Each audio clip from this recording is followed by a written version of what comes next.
Hare Krishna, Namaste, Chapter 18, which is entitled as Sannyasa Yoga. Sloka 14 and 15, Part 14. Adhiṣṭhānaṁ tathā kartā karaṇaṁ ca pṛthag-vidham vividhāś pṛthak ceṣṭā daivaṁ caivātra pañcamam śarīra-vāṅ-manobhir karma prārabhate naraḥ nyāyyaṁ viparītaṁ pañcaite tasya hetavaḥ.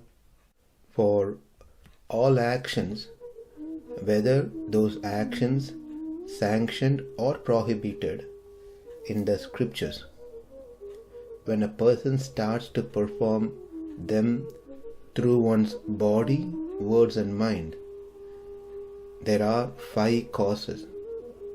Number 1, body. Number 2, individual self. Number 3, the indriyas of different kinds. Number 4, the various movements of the vital air. And importantly, the 5th cause, namely the Supreme Self. This is what has been said in these 2 slokas, and we have covered various aspects with many examples to understand this sloka.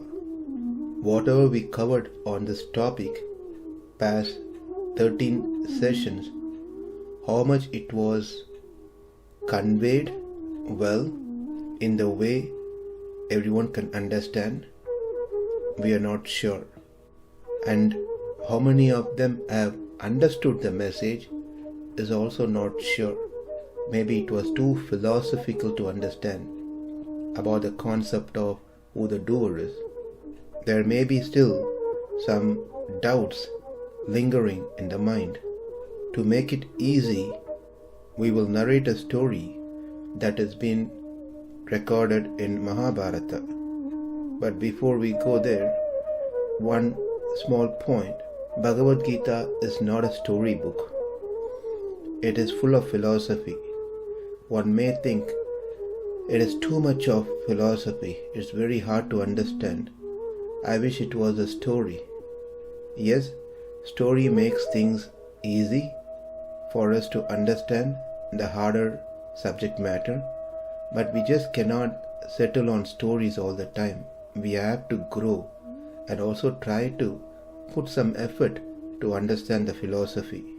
Initially, it may be difficult if someone is new to the philosophy, but by continuously hearing, things get clear and easy to understand further things. The story that we are going to narrate now took place in Mahabharata, a conversation between Bhishma and King Yudhishthira. This is in Anushasanika Parva, where Yudhishthira is asking Bhishma many questions to clarify his doubts and about dharma, while Bhishma is still lying on bed of arrows. Yudhishthira's mind was completely disturbed. He was not in peace. He felt that he is the cause of death of all the sons of Dhritarashtra. He felt that the sons of Dhritarashtra are fortunate.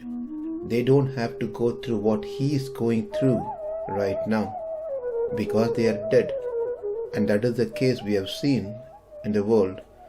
When a person dies, more than the death of that person, the friends and relatives and the close ones are the ones suffer more than the dead ones.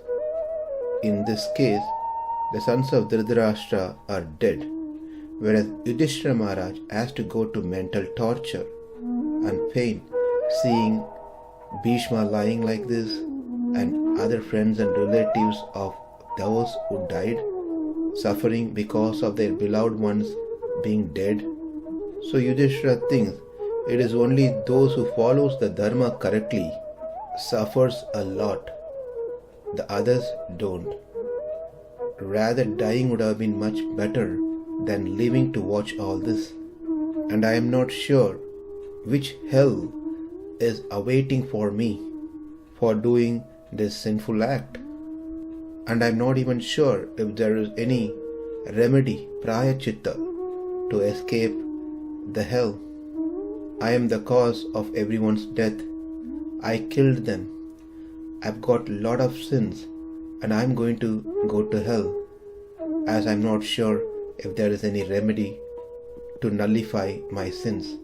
So Yudhishthira Maharaj requested Bhishma to help him to find a prayachitta, meaning an atonement by which he doesn't have to suffer for the sins that he committed by killing all the Kauravas and others on the opposite side.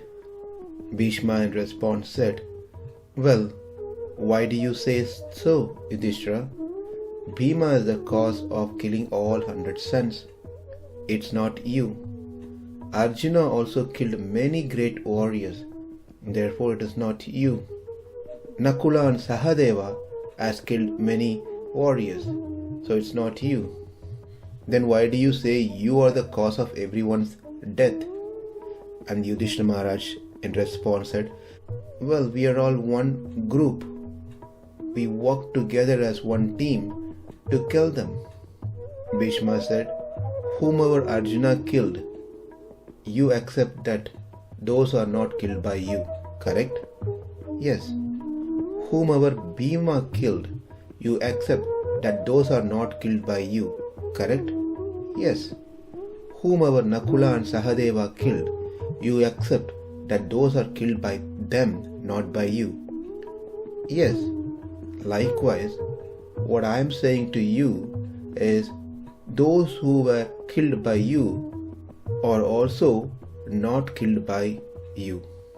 Hearing this statement, Yudhishthira became shocked. "When I killed, you are saying that I am not the killer? I know very well it's me, and everyone also knows that I have killed many. Then how is that you are saying I am not the cause for their death?" Yudhishthira was very perplexed, not able to understand what Bhishma is saying. Bhishma in response said, "I am going to tell you a story which will have few characters, and each one will say that they are not the cause of what has happened. From that story you will learn you alone cannot be the cause of any action. For you to do any actions, you need to have 5 factors, including you." And immediately Yudhishthira said, "Well, I understand that. It is myself and my 4 brothers. We 5 did together." Bhishma said, "No, I'm talking about you Pandavas. For you as a person to do an action, you yourself need 4 other supports within yourself. So I'm not talking about Bhima, Arjuna, Nakula and Sahadeva." Yudhishthira was puzzled. He asked, "Who are those?"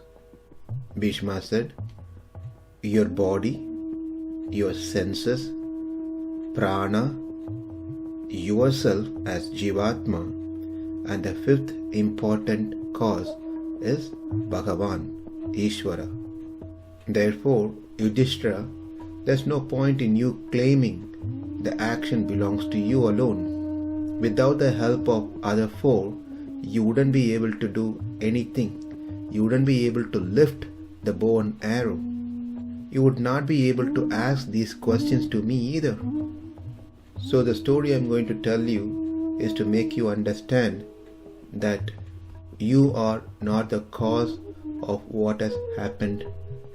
You are not the cause of their death, the Kauravas' death. You are not independent. You are completely dependent. Therefore, you are not the only cause of any action." The story that Bhishma is going to say has certain characters. a Brahmana woman, a dead boy, a serpent, a hunter, Mrityu Devata and Kala Devata. Here, the hunter is trying to find who is the cause of death of this boy. We should know that karaṇaṁ and kāryam should be with the same person. The cause and effect cannot be with two different entities. Wherever the effect took place, that's where the cause should have been present as well. Therefore, looking for the cause anywhere else is not going to help. When I have indigestion, I have to take the medicine, not my brother, though we are born to the same parent. If I have to get good marks in the exam, I need to study well, not my sister. If I study well, I get good marks, not my brother. So, wherever the karyam takes place, that's where the karaṇaṁ should be. If I get good mark, the cause of me getting good marks should be with me. Likewise, if I get hurt, the cause of me getting hurt should also be with me. So if someone has durmarana, unexpected death, the effect, then the cause must also be with that person who passed away. Can't be anywhere else. As the boy in the story was bitten by the snake was blamed for being cause of the boy's death. But the snake has no prior enmity with this boy, nor the snake is going to get something out of it by killing the boy. Therefore, from the story that is going to be narrated, we will learn that the cause for my pleasure and suffering is not someone else. It can't be someone else. As we saw the example, I get good result by my effort. I get cured by me taking medicine. Therefore, cause and effect is on the same person. Therefore, the cause of death of this boy is he himself, not anyone else. After saying this, Bhishma is going to tell to Yudhishthira, saying like how for the death of that boy, neither of them were cause. Likewise, you are not the cause of death of Dhritarashtra's son, Yudhishthira.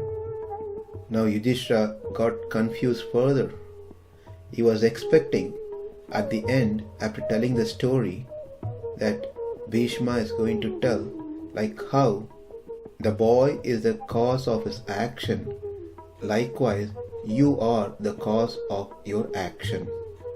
Instead, Bhishma said, you are not the cause of killing the sons of Dhritarashtra. This is an introduction to the story. The story has a lot of beautiful conversation between Gautami, who is a Brahmana woman, and the hunter Arjunaka, and then dialogues with Mrityu Devata and Kala Devata. There are three Devatas who are involved at the time of one's death. Mrityu Devata, who takes away the life, Kala Devata, who determines the time of departure of the soul from the body, and Dharma Devata, who gives the judgment to that Jivatma based on its activities. Now let's hear the story in our next session. Thank you. Namaste. Hare Krishna.